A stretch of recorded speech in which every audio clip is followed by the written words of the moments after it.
All right, everybody, welcome back to another Xvault gaming video, and today I just want to break down something a little different. The news is a little bit slower this week. However, as you all are aware, or possibly aware, the Game Awards did make its nominees in a lot of different categories. Now, we do have a particular category I thought was interesting, and it does have to deal with Elden Ring as far as a narrative. So what I'm going to do is break this down, go into it, go over some thoughts and opinions and some other opinions of others out there as well, and let you ultimately decide as well down in the comments below. But without further ado, let's go ahead and jump to it.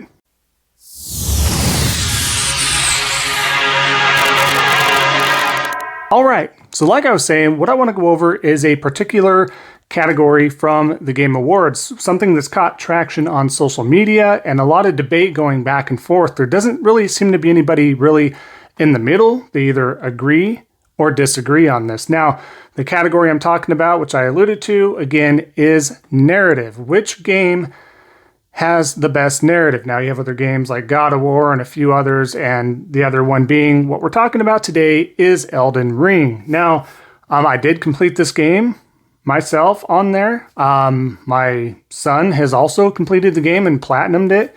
So we both kind of have some takes on that as well, as I know some personal friends and acquaintances that have also beaten the game, and I kind of picked their brain before I was doing this video as well. And again, I've kind of taken a lot of context from social media as well, seeing both sides of the camp and where I kind of fit in with that as well. So is this a big deal? First of all, yes and no. The reason I think it is a big deal, though, more of a larger deal, not like end of the world deal, is I think that maybe some other games, maybe less high profile games like as big as Elden Ring was, that maybe fit a better nomination for narrative. Now, some people are just straight up saying Elden Ring has absolutely no narrative. And then there's others saying Elden Ring has a ton of narrative.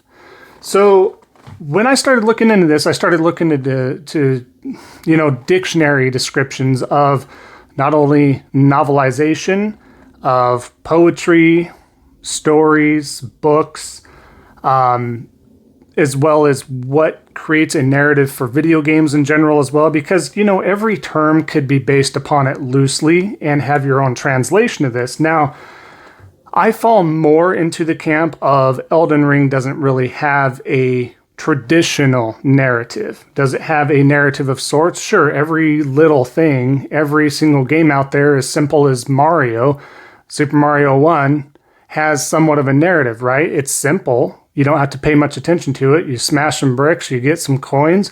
You ultimately save the princess by beating Bowser. But there's no real narrative, right? You see Toad in every castle, the princess is in another castle, this and that. Well, kind of the same thing applies for Elden Ring, right?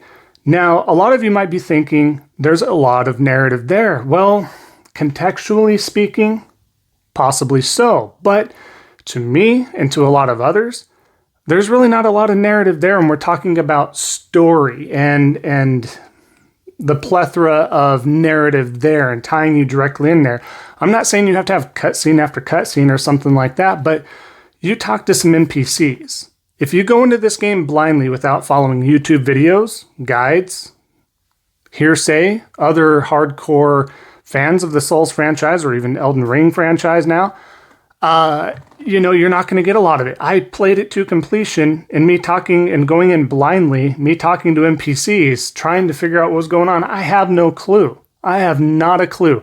I talked to a lot of friends and acquaintances that also aren't super hard into these types of games, but really enjoy them and really think they're great games. And they went through it, and I said, without watching YouTube videos, without watching lore videos and this and that, were you able to depict what was going on in the story? And they honestly answered, no, I don't know. So that, when you have to piecemeal your narrative together, you have to talk to a bunch of NPCs, try to connect the lines, make it make sense, find lore hidden throughout scrolls and other items you may pick up, artifacts, beating other world bosses that are side bosses out there that you don't have to beat in order to beat the mainline story of the game, right? There's a lot to it. So when you have to piecemeal that, as well as possibly have YouTube videos that are more hardcore fan-based folks making these videos for the fans out there to help you understand. That's where I think the narrative is weak and is really defining when we're talking about best narrative. This is far from the best narrative. To me, the lore is what makes Elden Ring, the exploration is what makes Elden Ring and the Souls series so great for the fans out there.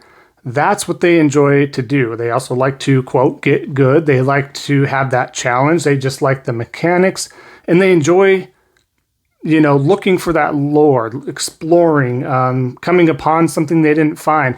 But that's totally different than a narrative. When I think of narrative, when I think of best narratives, I'm talking about role-playing games. They have clearly the best, or even novelization games such as, What Remains of Edith Finch.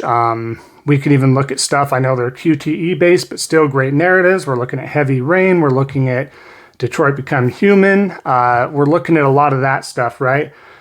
And with that said, it's just like you put this game that can be in many different categories, a great game in its own right. Not my cup of tea for like, hey, I love this game, it's so amazing, but everybody has their own opinions and tastes, and I'm okay with that. And I'm not trying to force any opinion down someone's throat. I'm just being very objective here.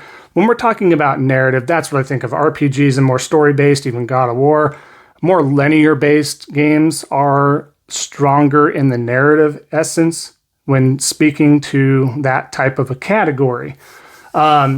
So I just feel that's a really weak, and they just kind of threw it in there. I think, and again, Game Awards or Joystick Awards and all that isn't the end-all be-all, right?